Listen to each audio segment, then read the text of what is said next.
Let's commit to no longer giving God a blemished offering. If you're worshiping, give him your best. If you're teaching, give him your best.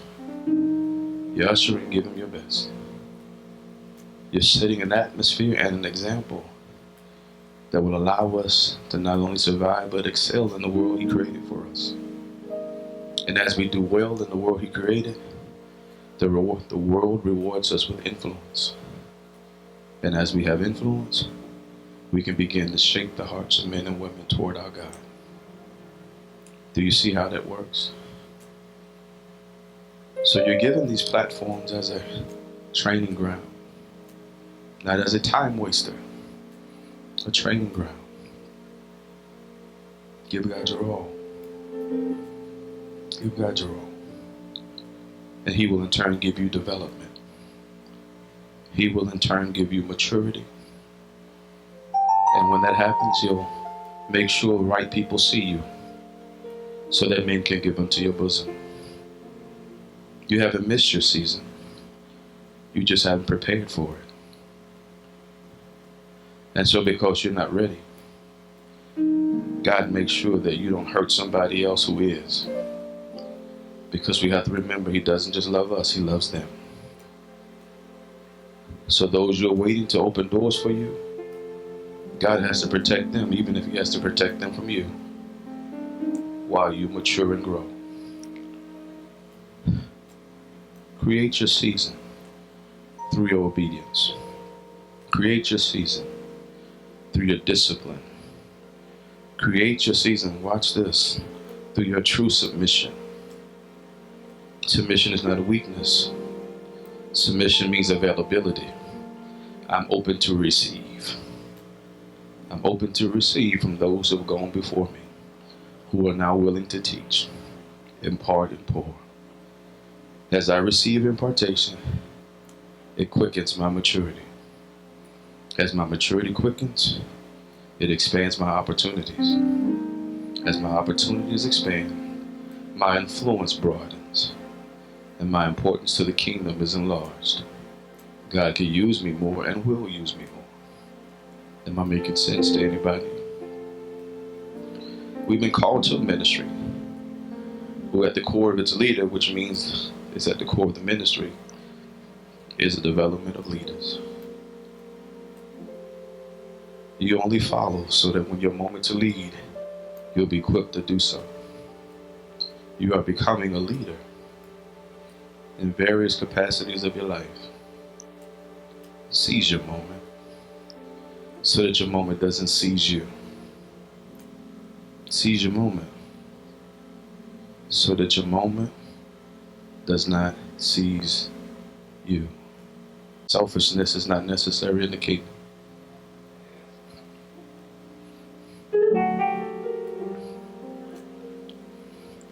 It's not. It's not. So we can chill with all the self-promotion and all this other stuff we're trying to do, because some of us are steeped in it real bad because we haven't allowed ourselves to be healed yet. But he made you a promise. Seek ye first. Then all these other things will be what? Wow. If I prove to him that others matter, he'll prove to me that I matter.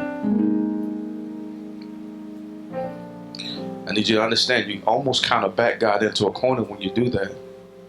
Because when you're committed to the development of others, then he has to become committed to the development of you so that you can help others. Does that make sense? The enemy has us confused in this whole self-preservation thing, and I gotta do me, gotta do me, gotta do me. Not realizing God says, let me do you. Let me do you while you commit to help others. My greatest revelations have come when I was trying to help somebody else fix theirs. Is that not true? Have you not recognized that pattern? You could be praying and fasting and pleading with God for weeks and months at a time trying to get answers. And And when you get tired of talking about you and you go help somebody else, right in the midst of you reaching to somebody else, your answer comes. You don't have to be selfish. You don't have to be your own God. He does a great job at that.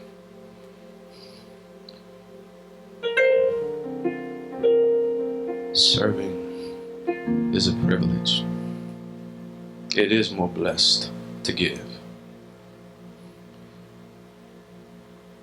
The foolishness in our thinking is that if I'm a giver, then how can I be a receiver? But just think for a minute.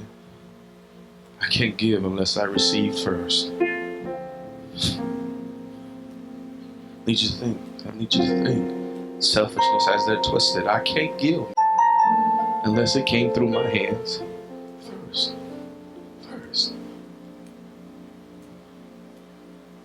Somebody say, make me a giver. Make me a giver, God. Yeah. Enlarge my capacity to give. Enlarge my capacity and courage to serve. Let me not be the holdup to the things heaven desires to release in the earth. Let me be a good thoroughfare, a great flow through for the power, the anointing, the blessings, the giftings, the teachings, whatever you have need of, Holy Spirit, whatever you have need of. Don't allow my issues to clog my plumbing.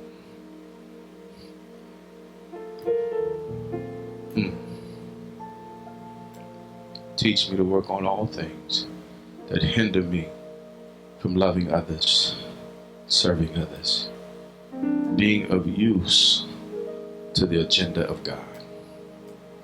Yeah. So again this morning, I lay aside every weight. I lay aside.